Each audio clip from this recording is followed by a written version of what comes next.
प्रधानमंत्री मोदी जी के दूरदर्शी नेतृत्व में भारत की कर व्यवस्था एक नए युग में प्रवेश कर रही है। स्वाधीनता दिवस के अवसर पर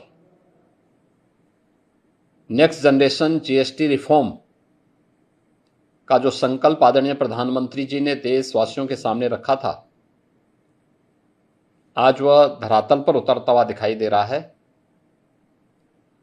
यह केवल कर सुधार नहीं बल्कि भारत की उच्च विकास दर वाली वैश्विक प्रतिस्पर्धा में अग्रणी अर्थव्यवस्था बनाने की दिशा में एक निर्णायक और महत्वपूर्ण कदम है। इस दूरगामी ऐतिहासिक निर्णय के लिए माननीय प्रधानमंत्री श्री नरेंद्र मोदी जी और केंद्रीय वित्त मंत्री श्रीमती निर्मला सीतारमण जी का हृदय से अभिनंदन। अब जीएसटी में केवल दो प्रमुख स्लैब 5% और 18% रहेंगे।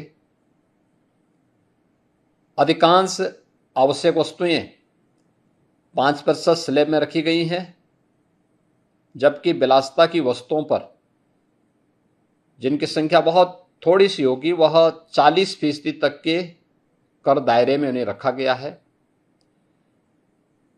कम कीमतों से मध्यम और निम्न आय वर्ग के परिवारों की क्रय शक्ति बढ़ेगी।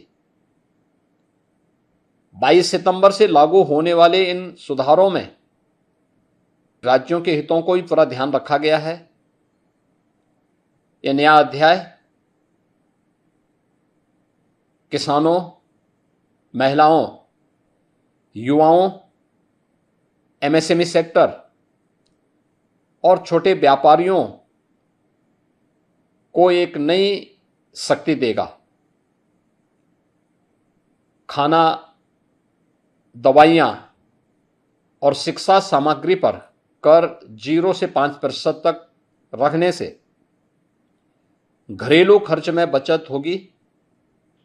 रोजमर्रा की वस्तुओं पर कटौती से उपभोग को प्रोत्साहन मिलेगा और हर परिवार को तत्काल इससे राहत भी मिलेगी। जीएसटी अनुपालन अब और सरल होगा। प्रीफिल्ड रिटर्न, तेज रिफंड और आसान रजिस्ट्रेशन जैसी व्यवस्थाएं छोटे व्यापारियों, उद्यमियों और स्टार्टअप के लिए एक बड़ा सहारा बनेगा। ईज ऑफ डूइंग बिजनेस को एक नई ऊंचाई प्राप्त होगी। उपभोग व्यय बढ़ने से ऑटोमोबाइल, टिकाऊ उपभोक्ता सामान और निर्माण क्षेत्र में मांग तेजी के साथ बढ़ेगी। लाखों नए रोजगार के अवसर पैदा होंगे। स्वदेशी से स्वावलंबन की भावना को भी इससे प्रोत्साहन मिलेगा। उल्टे शुल्क ढांचे का समाधान, वर्गीकरण विवाद का निपटारा और पारदर्शी कर प्रणाली व्यवसायों में स्थिरता और विश्वास को मजबूत करेगा। केंद्र व राज्यों की सामूहिक सहमति से सुधार को और भी व्यापक और स्वीकार्य बनाती है। बीते वर्षों में माननीय प्रधानमंत्री जी के नेतृत्व में निरंतर प्रयासों से थोक महंगाई 2% से नीचे लाने में सफलता प्राप्त हुई है। नए जीएसटी सुधार खपत और मांग की गति देगी, जिससे अर्थव्यवस्था मजबूत, स्थिर और समावेशी बनेगी।